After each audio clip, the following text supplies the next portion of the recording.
السلام علیکم ورحمۃ اللہ وبرکاتہ۔ تمام پیارے آقا کریم کے غلاموں، آقا کریم علیہ الصلاۃ و تسلیم کی آمد کا مہینہ چل رہا ہے اور 12 ربیع الاول شریف کی آمد ہے۔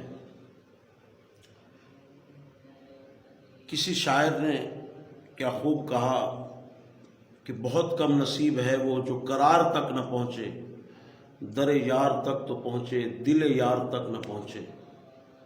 اور قرآن کریم میں اللہ رب العزت نے ارشاد فرمایا لقد من اللہ علی المؤمنین اذ بعث فیہم رسولا،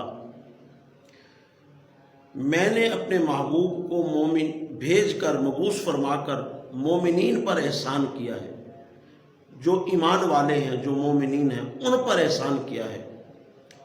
اور وہ مومنین جو ہیں اللہ نے جب انہیں اپنا محبوب عطا فرمایا تو وہ آج تک محبوب کے آمد کے دن اللہ کا شکر بجا لاتے ہیں اور کہتے ہیں واہ مولا تیری کیا ہی شان ہے، تیری شان اتنی نرالی ہے کہ دنیا کا تو اصول ہے کوئی کسی کو اپنا محبوب دکھاتا بھی نہیں، اور تو نے ہمیں اپنا محبوب عطا فرما دیا۔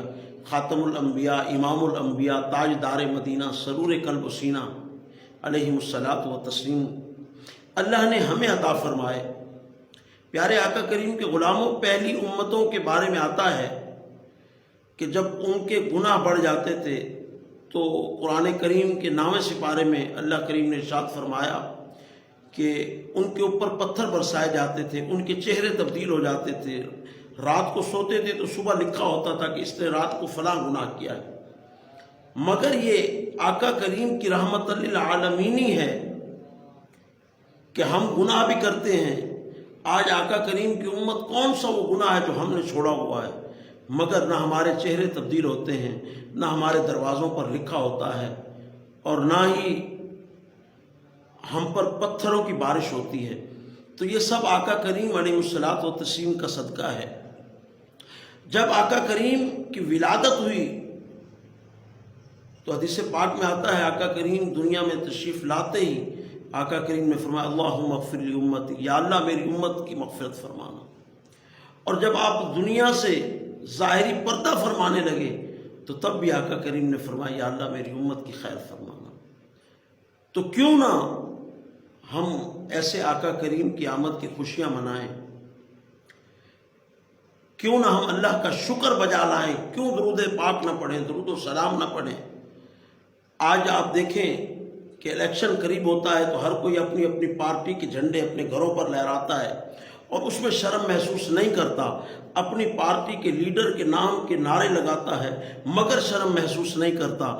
جو کتے لڑاتے ہیں وہ کتوں کو آواز لگاتے ہیں تو شرم محسوس نہیں کرتے، جو مرغے لڑاتے ہیں وہ جب ان کو آواز لگاتے ہیں تو شرم محسوس نہیں کرتے، جو کبوتر بازی کرتے ہیں وہ انہیں آواز لگاتے ہیں تو شرم محسوس نہیں کرتے۔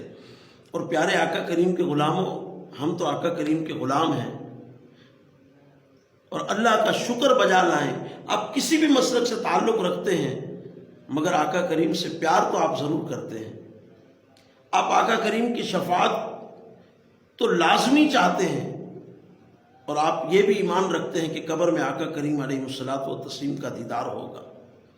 تو پیارے آقا کریم کے غلاموں، جیسے ہم دنیاوی لیڈروں کے پیچھے بھاگتے ہیں، ان کے نعرے لگاتے ہیں، ان کے جھنڈوں کے لیے نہ جانے کتنی لڑائیاں ہو جاتی ہیں، وہ کہتا ہے اس چوک میں لگانا ہے، وہ کہتا ہے میں نے اپنے گھر پہ لگانا ہے، وہ کہتا ہے وہاں لگانا ہے۔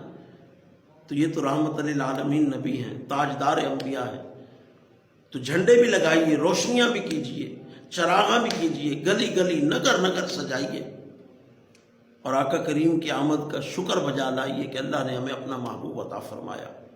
اور آخر میں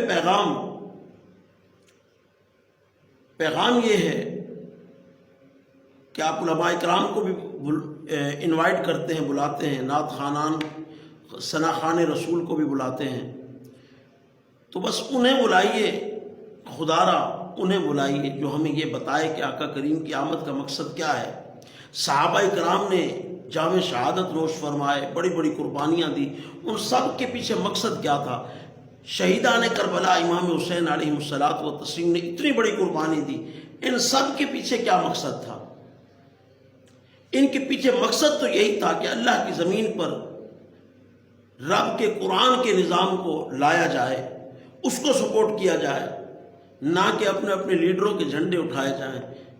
سب سے بہتر ہے کہ نبی کا جھنڈا لے کر نکلو، دنیا پر چھا جاؤ، نبی کا جھنڈا، امن کا جھنڈا گھر گھر پر لہراؤ اور پکارو یا رسول اللہ، پکارو یا حبیب اللہ۔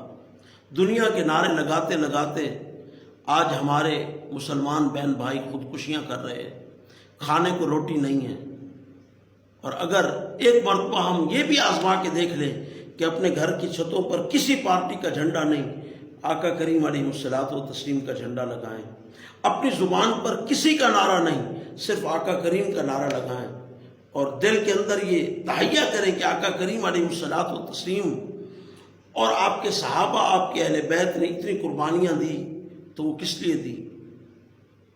کہ اللہ کی زمین پر اس رب کا نظام نافذ ہو جائے۔ اور اللہ نے قرآن میں فرمایا وَمَن لَّمْ يَحْكُم بِمَا أَنزَلَ اللَّهُ فَأُولَٰئِكَ هُمُ الْكَافِرُونَ۔ جو بندہ میرے قرآن کی حکومت نہیں مانتا، جو قرآن کو غالب نہیں کرنا چاہتا، فرمایا وہ بندہ ہے ہی کافر۔ اور قرآن کریم کے 15ویں پارے میں اللہ رب العزت نے فرمایا وَقُلْ جَاءَ الْحَقُّ وَزَهَقَ الْبَاطِلُ إِنَّ الْبَاطِلَ كَانَ زَهُوقًا۔ بے شک اے محبوب صلی اللہ علیہ وسلم ان سے فرما دیجئے کہ باطل نے مٹنا ہے، حق نے آنا ہے۔ تو پیارے آقا کریم کے غلاموں، قرآن سے بڑا حق کوئی نہیں، اسلام سے بڑا حق کوئی نہیں، رسول اللہ کے فرمان سے بڑا حق کوئی نہیں۔ تو خدا را آپ سے ہاتھ جوڑ کے اپیل ہے کہ اس مرتبہ نعرہ بھی رسول اللہ کا، جھنڈا بھی رسول اللہ کا۔ اللہ کریم ہم سب کو آقا کریم کی لامحدود محبت، غیر مشروط وفاداری نصیب فرمائے۔